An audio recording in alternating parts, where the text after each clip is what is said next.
This is Chew on This with your host, Monique Baker McCormick, and her co-host, Michael Van Tull, powered by the McCormick Report, Detroit's longest-running online community newsletter since 2008. Right, hey, Facebook family.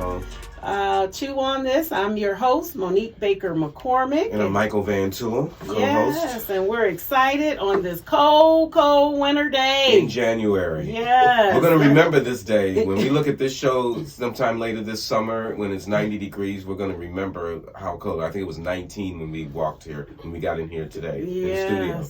Yes. I think it's colder than that, 19. Probably is by now. I didn't check my car temperature. Enough that it's a weather emergency this weekend, I'll put it that way. So now you know. Okay? Right. So welcome again to Chew on This. Again, I'm Monique Baker McCormick, Michael Van Tull, and this is powered by the McCormick Report. We just try to provide information that you can use, introduce you to good people, real people in our community, many of them Detroiters or connected to Detroit in some way or another. And today who do we have here? Trustee Lynda Jackson from Redford Township. Thank you so much for joining us on the podcast today. Well, good evening, everybody, and thank you so much for inviting me so we can chew on this Detroit, because Detroit and Redford are definitely interconnected. That's right. We are. Now, are you from Detroit or have roots in Detroit? Or just tell us a little bit about your background, Miss Jackson, Trustee Jackson. My family moved here from Tennessee when I was 4 years old. So most of my life I spent in Detroit. All of my life since 4 has been Detroit metro area. Okay. I have been around in other areas of Detroit, Belleville for a little while, Westland for a little while, and then I've been in Redford for the last 15 years. All right. So you are a trustee in Redford. That's something like a city council member? Well, it's actually exactly like a city council member. It is. So what do you do as a trustee? We vote on legislation. Occasionally, I will have a resident give me a call or email and ask for help with the problem. So I will, actually that's what I consider the best part of being a trustee, is to be in a position to actually help people. Right. But for the most part, our job is to pass legislation, ordinances, look and see where something might be missing in our ordinances and do updates. But for the most part, for most normal meetings, we're just voting on contracts or other items that are specifically related to governance in the township. Okay, and as we want to make sure that the audience sees. I know Facebook sees you, but we were just trying to make some adjustments on your so we can see you, so we can see your beautiful face. Right. How did you get started in politics? Yeah.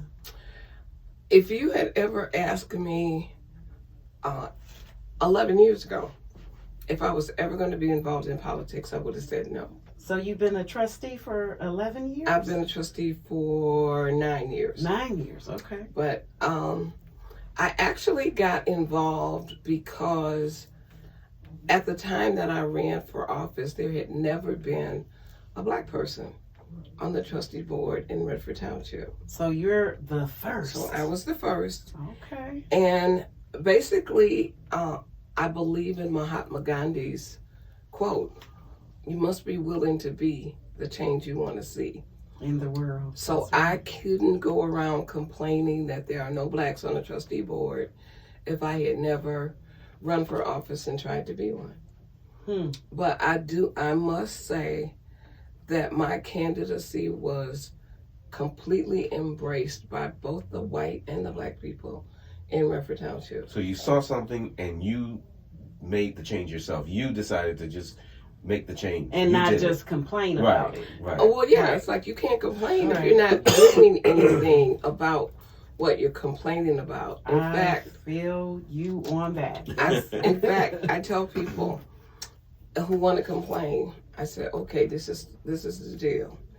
if you want to complain just to complain, you get to tell me once, and then I don't want to hear about it again.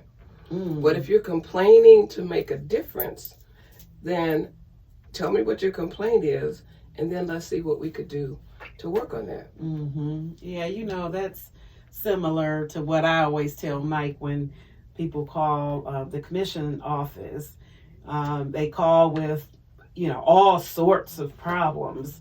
And the question I always ask, okay, so what did you do to help, resolve the issue?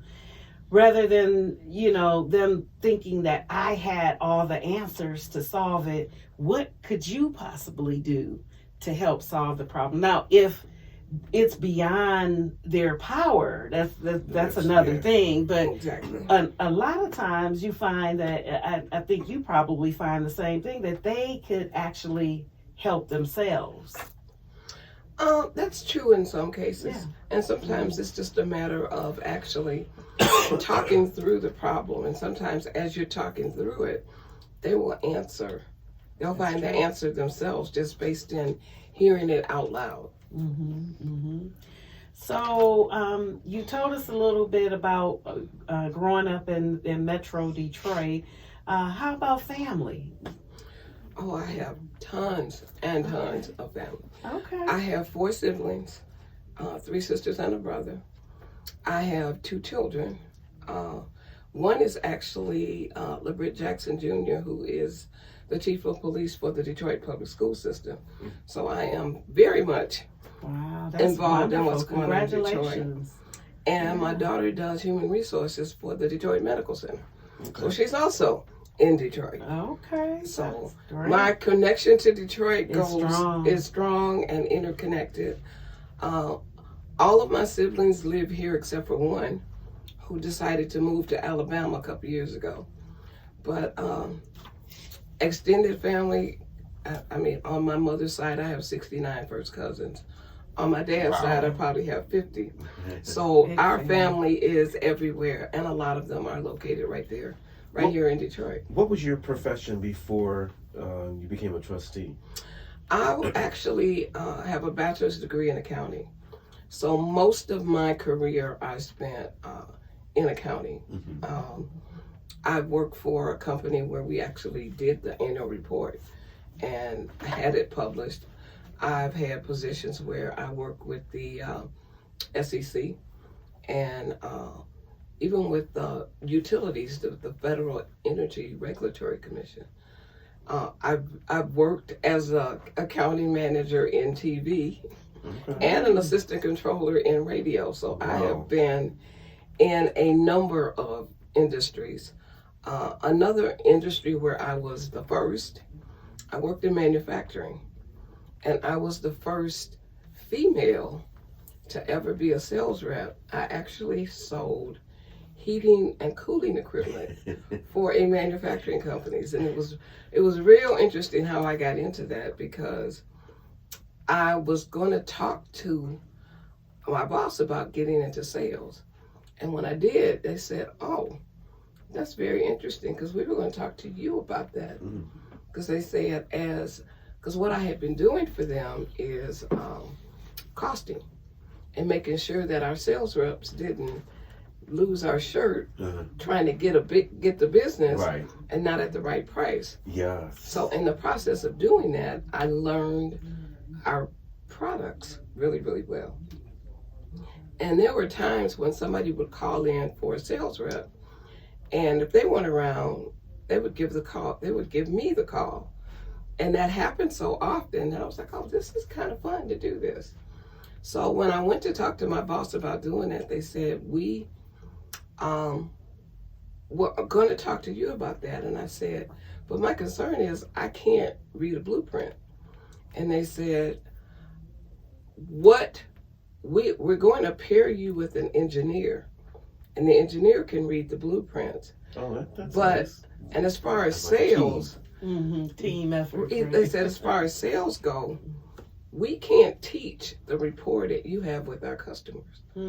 So I ended up I started as the accounting manager there, and ended up as the first female sales reps. So that's why you question some of those speakers at the Redford Trustee meetings when it comes to the money, because I noticed that, because I've sat in on a few meetings, and I noticed you do have questions when it comes to accounting, the accounting, the budget. yes. Yep, I go through Some our of the major budget. projects in Redford, and the cost of them. I notice you do go through the contracts.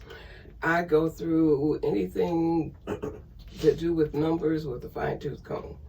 And when you brought up something, when I know you know exactly what you're talking about, because you can get a big deal, and it still might not be good for you. When the contract, it still may not be enough. The numbers might look good, it might be a big contract, but it may not work for you, and you might need more. They may need to pay you more for a contract. When you brought up about the sales. One of the things I look at is when something goes out to bid, the lowest bid is not always the best bid. Mm-hmm. And when I see a large spread in bids, I always ask the director who put the project out for bid, why did you think there's such a wide variance in the pricing? Mm-hmm. And if a bid is too low, either they're not going to make any money, which is not going to be good. It might be good for us, but it won't be good for them, because you want to be fair and equitable, right, no matter what you do. Mm-hmm. So you always want to make sure that if you pick the low bid, it's also a good bid. Mm-hmm. Right. So Yeah. what's coming up next? Are you ready to tackle something else now? I guess so. I always have to No. laugh at that, because I am going to be 75 years old this year. What? Wow, So- wonderful. Why don't you look and act like it? I don't want to look and act like it. That's So, right. I would have never I guessed. think being a trustee was, all I ever looked to be. Mm-hmm. I enjoy it. I have to look at the next election is 2028. If I feel as healthy and active as I do now, I will plan to run again. Gotcha. But no, at my age, I do not have aspirations politically beyond where I am right now. Yeah, 'cause I'm getting a little older myself, and I'm trying to wrap things up, and settle down too, and retire for real. Yeah. One Trying. question about any resources that you want to let the public know about that's available in Redford that maybe they don't know about. I know we just opened a new recreation center, wellness center, and that I think is an awesome facility. And is there anything else like that, or do you want to talk a little bit more about the rec center? Or? The rec Wellness center center. was we consider a gift from God, because that was financed totally by donations Yeah, well, from Wayne County. We The total cost of that facility was $21.2 million. Mm-hmm. We had Beautiful facility too. We had $11 million from the ARPA funds, American Rescue Funds, that we used for that. We got $6.5 million from Wayne County. We got $2.2 million from our Congresswoman Rashida Tlaib, and we got a little over $2 million. I think it was like $2.7 million from our state reps and our state senator. And made it all come together. And made it all come together. We That's what came happened when we in worked together. on time, on budget, and it is the first brand. Well, it's not the first, because we just built a fire station not too long ago. But for community use, it is the first building of that kind that we built in many, many years. And we're very, very proud of that facility. So please come and check it out. We're keeping the rates as low as we possibly can. Memberships. We have memberships. We have to have those, because even though we got the building, You have to sustain it. we've got to sustain it, because there are definitely operating costs with that. But we think the community will use it. We think they'll be proud of it.